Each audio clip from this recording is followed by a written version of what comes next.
हाय दोस्तों, कैसे हो आप लोग। तो आज हम लोग बात करेंगे कि पैसे से पैसा कैसे बनाया जा सकता है।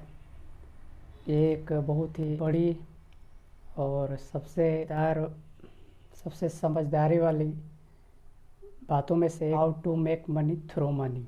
पहले आज लगभग 6 से 7 पॉइंट डिस्कस करेंगे कि पैसों से पैसा कैसे कमाया जा सकता है।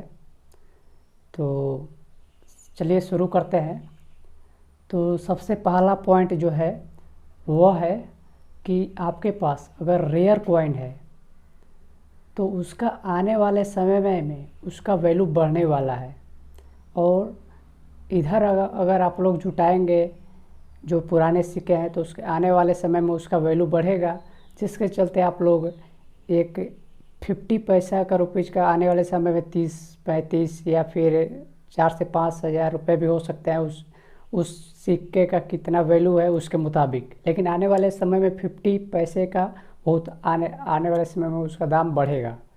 क्योंकि जो पुराने कॉइन होते हैं उसको कई लोग अपने शौक़ के लिए रखते हैं, या फिर उसका बहुत सारे उसमें धातु रहते हैं, यानी कि उसमें बहुत सारे मटेरियल रहता है, उसको कहीं कहीं यूज किया जाता है। तो आगे हम लोग बात करेंगे। दूसरे नंबर पर है कि कई लोग हैं जो अपने जो मनी होता है उसको सेविंग अकाउंट में रखते हैं। सेविंग अकाउंट में रिटर्न कितना बनता है? 2 से 3%। तो 2 से 3% सेविंग अकाउंट में अगर आपको रिटर्न मिलता है तो उससे आपको खुद हानि हो रहा है। हानि इस मैटर में कि अगर आप लोगों को इससे पहले भी वीडियो में बताया है कि इन्फ्लेशन रेट इंडिया का 6% है, यानी कि अगर कोई सामान एक शुरू में मिल रहा है 100 रुपये का तो अगले साल वो मिल जाएगा 106 रुपीज़ का।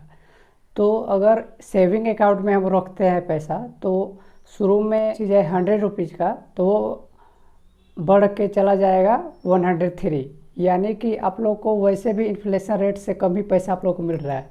इसका मतलब है कि आप लोग का पैसा घट रहा है सेविंग अकाउंट में। तो उससे बढ़िया है कि आप लोग एफडी करवा लें। एफडी में कम से कम इन्फ्लेशन रेट इतना आप लोग को रिटर्न मिल जाता है।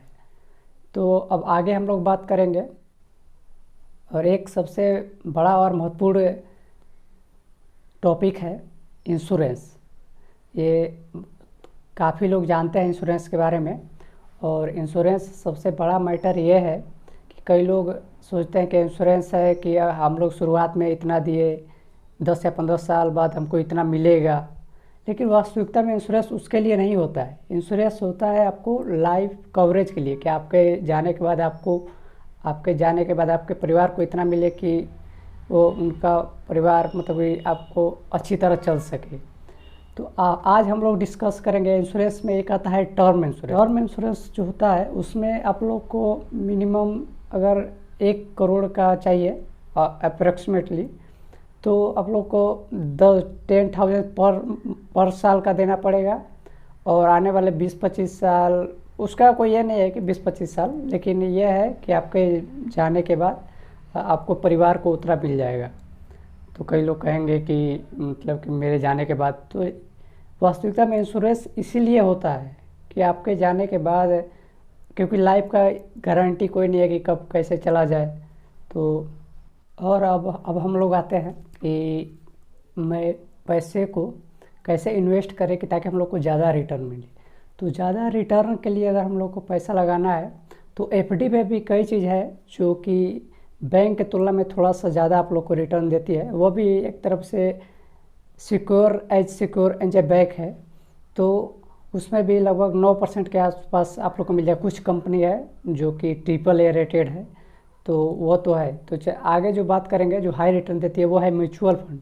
म्यूचुअल फंड में कई लोग हैं कि हाई रिस्क है, तो रिस्क उतना नहीं है जितना कि स्टॉक मार्केट में है। स्टॉक मार्केट में क्या आप लोग इंडिविजुअल किसी कंपनी में पैसा लगा रहे हो, लेकिन जो म्यूचुअल फंड है उसमें आप लोग पैसा दे रहे हैं, तो वो जो कंपनी मतलब कि जिसमें लगा रहे हैं वो आप लोगों को पैसा को लगाती है। तो उसमें से 1-2 कंपनी डूब भी गई तो उससे कोई प्रभाव नहीं पड़ेगा आपके पैसे, आप जो पैसे इन्वेस्ट किए हैं। तो म्यूचुअल फंड एक सही है और सही हमेशा रहेगा भी, जहाँ तक मेरे मुताबिक है। और म्यूचुअल जो है इसमें आप लोग SIP कर सकते हैं, सिस्टमेटिक इन्वेस्टमेंट प्लान, ताकि आप लोग हर महीने अपने जो भी है 1000 2000 या जितना भी आप देना चाहें, तो उसमें से मिनिमम कई में 500 का भी रहता है और किसी किसी में शायद 100 से भी आप लोग स्टार्ट कर सकते हैं। तो ये स्टार्ट करना बहुत ज़रूरी है, as young as much possible. जितना आप लोग शुरू जल्दी करेंगे उतना अच्छा रहेगा, क्योंकि आने वाले समय में आपके पास उतना ही ज़्यादा वक्त रहेगा ताकि उस पैसों का आप लोग अपने मुताबिक एंजॉय कर सके और आने वाले पीढ़ी के लिए कुछ कर सके। और आगे जो हम लोग बात करने वाले हैं कि FD जैसा और कौन कौन रिटर्न देता है, अगर फिक्स्ड देखा जाए जिसमें हम लोग को रिस्क से न के बराबर है, तो उसमें एक है प्रधानमंत्री का ही योजना है, सुकन्या योजना।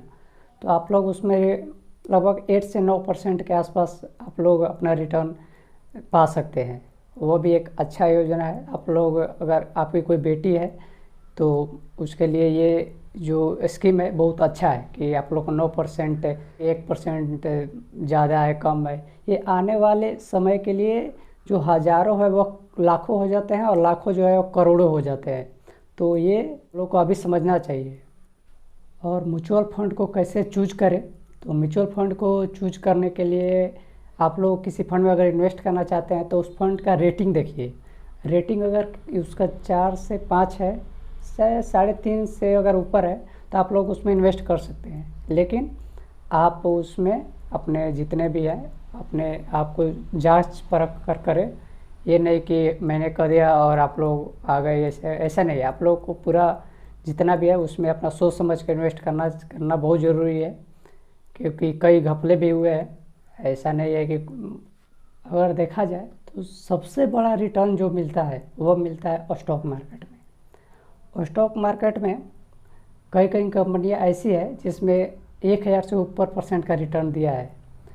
तो उसके लिए तो लक चाहिए। ऐसा नहीं है कि मतलब कि कुछ लक पर भी डिपेंड करता है कि कोई कंपनी अचानक से कोई बढ़ गई, कोई उसमें नया चीज़ ऐड हो गया जिससे उसका वैल्यू तुरंत बढ़ेगा, जिसका वैल्यू तुरंत बढ़ेगा उसका प्राइस का वैल्यू भी तुरंत बढ़ जाएगा। तो ये तो थोड़ा सा लक पर भी डिपेंड करता है, थोड़ा उस कंपनी का फाउंडेशन पर भी निर्भर करता है कि वो कैसा उसका फाउंडेशन है। तो आप लोग अगर स्टॉक मार्केट में पैसा लगाना चाहते हैं तो किसी कंपनी का उसका पूरा फाउंडेशन देखना बहुत ज़रूरी है, क्योंकि लगभग जो भी स्टॉक मार्केट में है उनमें से 90% लोग पैसा इसलिए नहीं बना सकते क्योंकि वो सोचते हैं कि मतलब कि इंट्राडे कर मतलब कि पैसा बनाया जा सकता है। इंट्राडे में आज तो कोई भी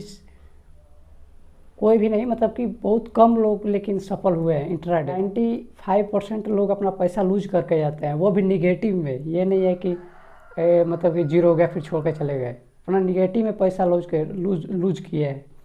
तो स्टॉक मार्केट में सबसे बड़ा है कि इंट्राडे से हम लोग को बचना है। ख़ास तौर पर जो नए लोग हैं वो इंट्राडे से बचे रहे। और मैं कभी भी रिकमेंड नहीं करूँगा इंट्राडे के लिए।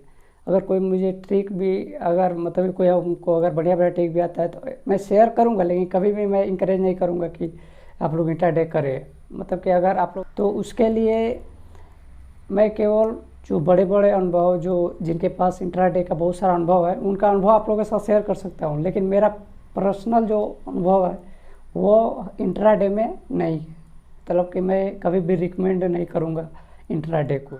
चलिए बाय, और आगे मिलते हैं, नए वीडियो बहुत जल्द आएगी। सो बाय बाय।